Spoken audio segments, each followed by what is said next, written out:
The Keeping of the Bridge. From Lays of Ancient Rome, by Lord Macaulay. Lars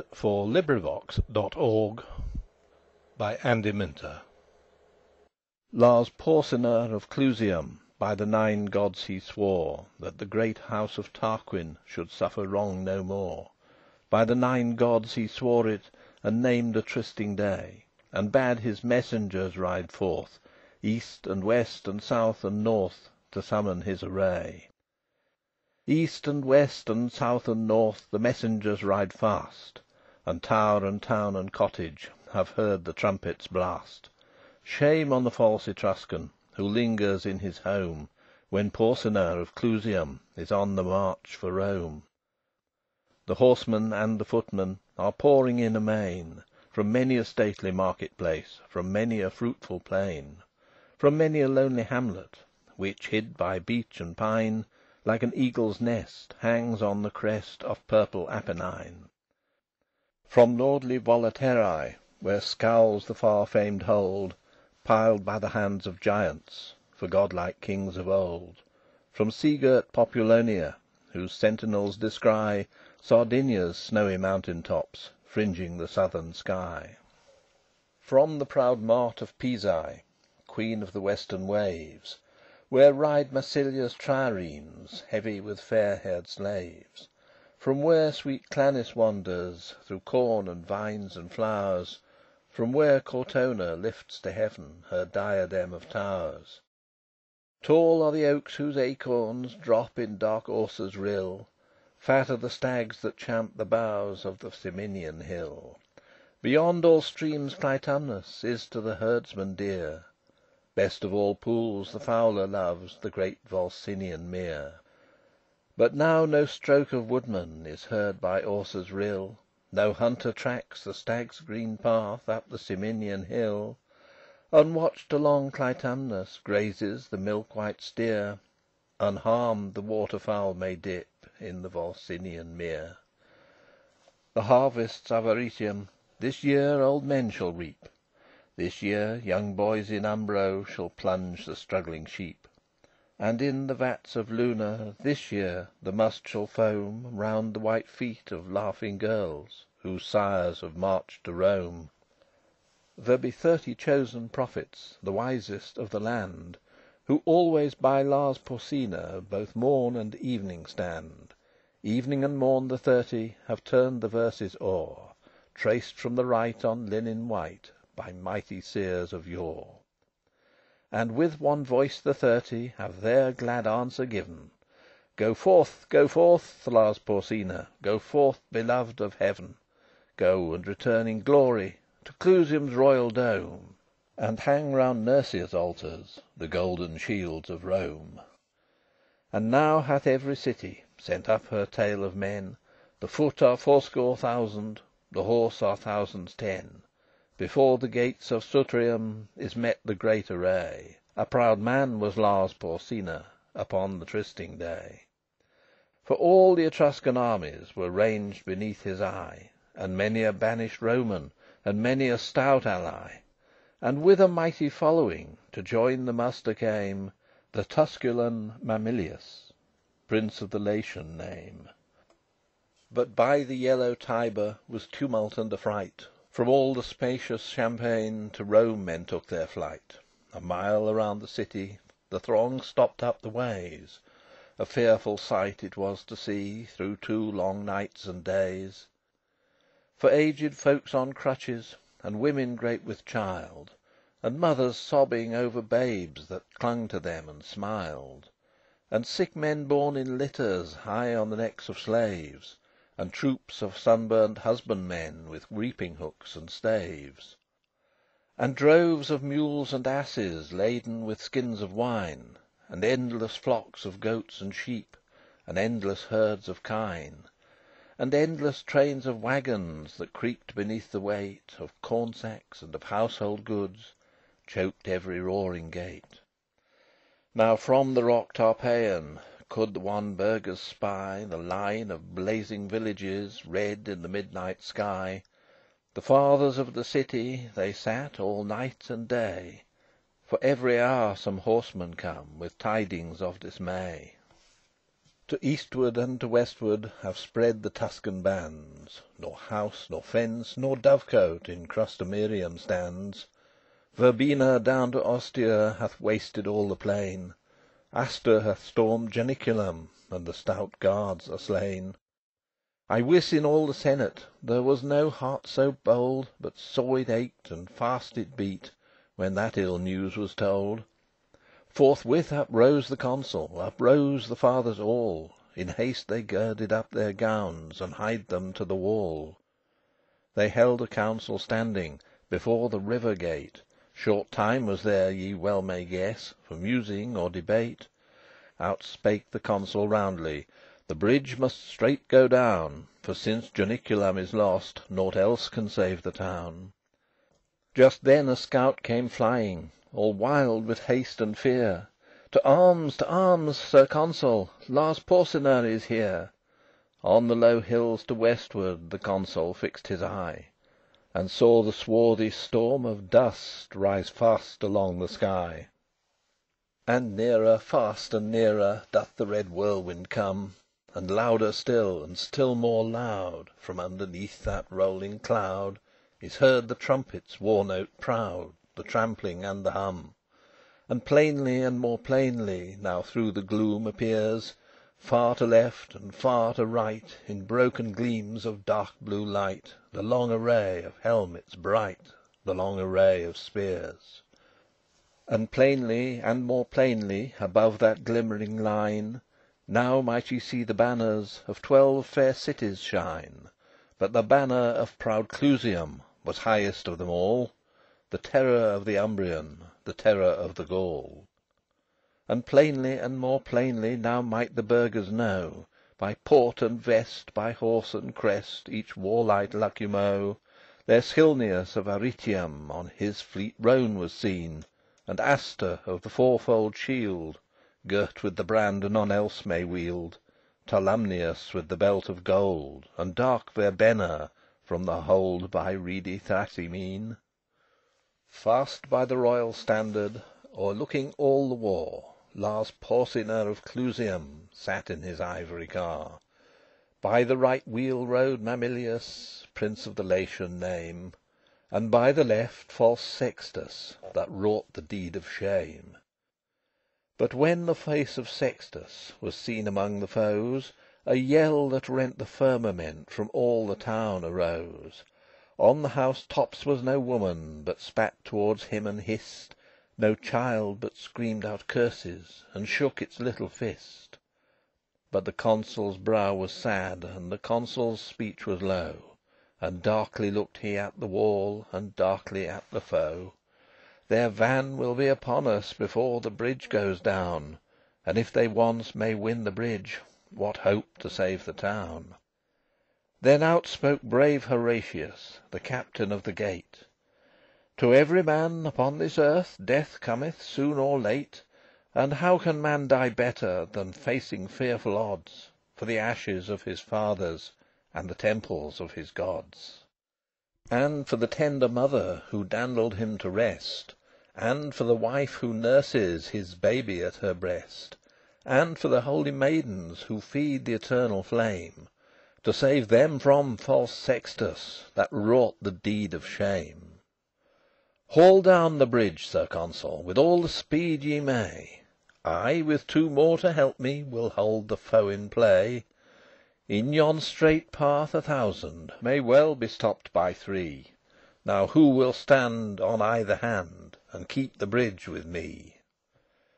Then out spake Spurius Lartius, A Ramnian proud was he: "Lo, I will stand at thy right hand, And keep the bridge with thee."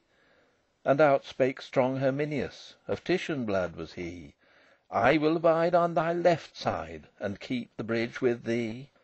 "Horatius," quoth the consul, "As thou sayest, so let it be."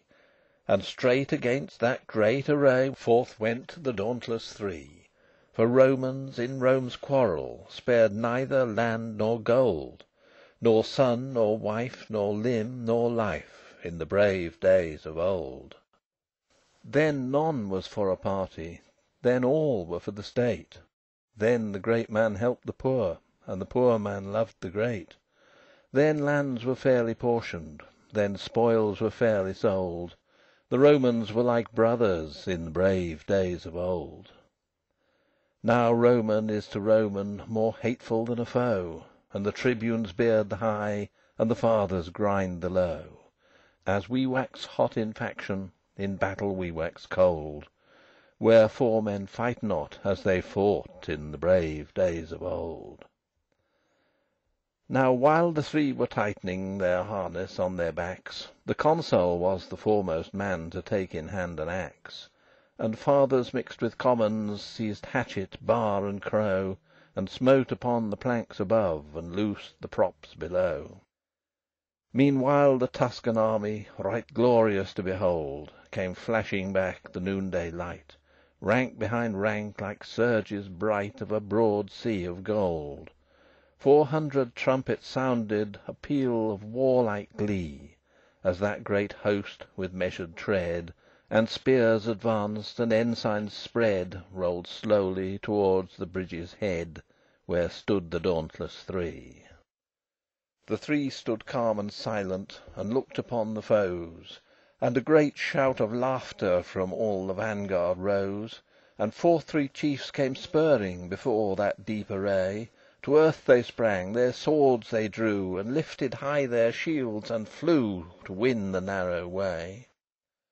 Aunus from green Tifernum, lord of the hill of vines, and Seius, whose 800 slaves sicken in Ilva's mines, and Picus, long to Clusium vassal in peace and war, who led to fight his Umbrian powers from that grey crag where, girt with towers, the fortress of Nequinium lowers over the pale waves of Nar. Stout Lartius hurled down Aunus into the stream beneath. Herminius struck at Seius, and clove him to the teeth. At Picus brave Horatius darted one fiery thrust, and the proud Umbrian's gilded arms clashed in the bloody dust. Then Ocnus of Falerii rushed on the Roman three, and Lausulus of Urgo, the rover of the sea, and Arruns of Volsinium, who slew the great wild boar that has his den amidst the reeds of Cossa's fen, and wasted fields and slaughtered men along Albinia's shore. Herminius smote down Arruns, Lartius laid Ocnus low. Right to the heart of Lausulus Horatius sent a blow.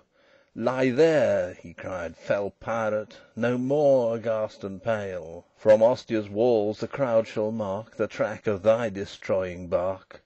No more Campania's hinds shall fly to woods and caverns when they spy thy thrice accursed sail." But now no sound of laughter was heard among the foes. A wild and wrathful clamour from all the vanguard rose. 6 spears' length from the entrance halted that deep array, and for a space no man came forth to win the narrow way. But hark! the cry is Astur, and lo! the ranks divide, and the great Lord of Luna comes with his stately stride. Upon his ample shoulders clangs loud the fourfold shield, and in his hand he shakes the brand which none but he can wield. He smiled on those bold Romans, a smile serene and high. He eyed the flinching Tuscans, and scorn was in his eye. Quoth he, "The she wolf's litter stands savagely at bay, but will ye dare to follow, if Astur clears the way?" Then, whirling up his broadsword with both hands to the height, he rushed against Horatius, and smote with all his might. With shield and blade Horatius right deftly turned the blow. The blow, though turned, came yet too nigh. It missed his helm, but gashed his thigh. The Tuscans raised a joyful cry to see the red blood flow. He reeled, and on Herminius he leant one breathing space, then like a wild cat mad with wounds sprang right at Astur's face. Through teeth and skull and helmet so fierce a thrust he sped, the good sword stood a handbreadth out behind the Tuscan's head. And the great Lord of Luna fell at that deadly stroke, as falls on Mount Alvernus a thunder smitten oak. Far o'er the crashing forest the giant arms lie spread, And the pale augurs, muttering low, gaze on the blasted head. On Astur's throat Horatius right firmly pressed his heel, And thrice and four times tugged amain, ere he wrenched out the steel. "And see," he cried, "the welcome, fair guests, that waits you here! What noble Lucumo comes next to taste our Roman cheer?" But at his haughty challenge a sullen murmur ran, Mingled of wrath, and shame, and dread. Along that glittering van there lacked not men of prowess, Nor men of lordly race, For all Etruria's noblest were round the fatal place.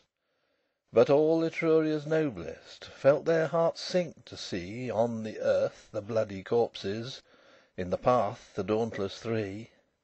And from the ghastly entrance where those bold Romans stood, All shrank like boys who unaware, Ranging the woods to start a hare, Come to the mouth of the dark lair Where, growling low, a fierce old bear Lies amidst bones and blood.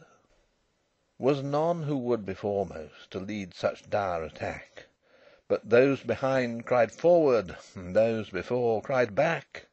And backward now and forward Wavers the deep array, And on the tossing sea of steel To and fro the standards reel, And the victorious trumpet peal Dies fitfully away. Yet one man for one moment Strode out before the crowd; Well known was he to all the three, And they gave him greeting loud. "Now welcome, welcome, Sextus! Now welcome to thy home! Why dost thou stay and turn away? Here lies the road to Rome." Thrice looked he at the city, Thrice looked he at the dead, And thrice came on in fury, And thrice turned back in dread, And white with fear and hatred Scowled at the narrow way Where, wallowing in a pool of blood, The bravest Tuscans lay. But meanwhile axe and lever Have manfully been plied, And now the bridge hangs tottering Above the boiling tide. Come back, Horatius!" loud cried the fathers all. "Back, Lartius! Back, Herminius! Back, ere the ruin fall!"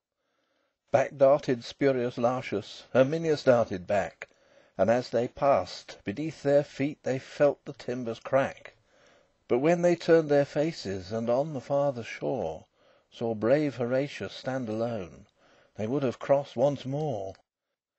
But with a crash like thunder Fell every loosened beam, And like a dam the mighty wreck Lay right athwart the stream. And a long shout of triumph Rose from the walls of Rome, As to the highest turret tops Was splashed the yellow foam. And, like a horse unbroken When first he feels the rein, The furious river struggled hard, And tossed his tawny mane, And burst the curb, and bounded, Rejoicing to be free, And whirling down in fierce career, Battlement and plank and pier Rushed headlong to the sea. Alone stood brave Horatius, But constant still in mind, Thrice 30,000 foes before, And the broad flood behind. "Down with him!" cried false Sextus, With a smile on his pale face. "Now yield thee," cried Lars Porsena, "Now yield thee to our grace." Round turned he, as not deigning Those craven ranks to see. Nought spake he to Lars Porsena, To Sextus nought spake he. But he saw on Palatinus The white porch of his home, And he spake to the noble river That rolls by the towers of Rome. "O Tiber, father Tiber, To whom the Romans pray, A Roman's life, a Roman's arms Take thou in charge this day." So he spake, and speaking, sheathed The good sword by his side, And with his harness on his back Plunged headlong in the tide. No sound of joy or sorrow Was heard from either bank, But friends and foes in dumb surprise, With parted lips and straining eyes, Stood gazing where he sank. And when above the surges They saw his crest appear, All Rome sent forth a rapturous cry, And even the ranks of Tuscany Could scarce forbear to cheer. But fiercely ran the current, Swollen high by months of rain, And fast his blood was flowing, And he was sore in pain. And heavy with his armour, and spent with changing blows; And oft they thought him sinking, but still again he rose. Never I ween did swimmer, in such an evil case, Struggle through such a raging flood safe to the landing place. But his limbs were borne up bravely by the brave heart within, And our good Father Tiber bare bravely up his chin. "Curse on him," quoth false Sextus, "will not the villain drown? But for this stay, ere close of day we should have sacked the town." "Heaven help him," quoth Lars Porsena, "and bring him safe to shore, For such a gallant feat of arms was never seen before." And now he feels the bottom, now on dry earth he stands, Now round him throng the Fathers, to press his gory hands; And now, with shouts and clapping, and noise of weeping loud, He enters through the river gate, borne by the joyous crowd. They gave him of the cornland, that was of public right, As much as two strong oxen could plough from morn till night; And they made a molten image, and set it up on high, And there it stands unto this day, to witness if I lie. It stands in the Comitium, plain for all folk to see, Horatius in his harness, halting upon one knee; And underneath is written, in letters all of gold, How valiantly he kept the bridge in the brave days of old. And still his name sounds stirring unto the men of Rome, As the trumpet blast that cries to them to charge the Volscian home; And wives still pray to Juno for boys with hearts as bold As his who kept the bridge so well in the brave days of old. And in the nights of winter, when the cold north winds blow, And the long howling of the wolves is heard amidst the snow; When round the lonely cottage roars loud the tempest's din, And the good logs of Algidus roar louder yet within; When the oldest cask is opened, and the largest lamp is lit; When the chestnuts glow in the embers, and the kid turns on the spit; When young and old in circle around the firebrands close; When the girls are weaving baskets, and the lads are shaping bows; When the good man mends his armour, and trims his helmet's plume; When the goodwife's shuttle merrily goes flashing through the loom; With weeping and with laughter still is the story told, How well Horatius kept the bridge in the brave days of old. End of Project Gutenberg's This recording is in the public domain.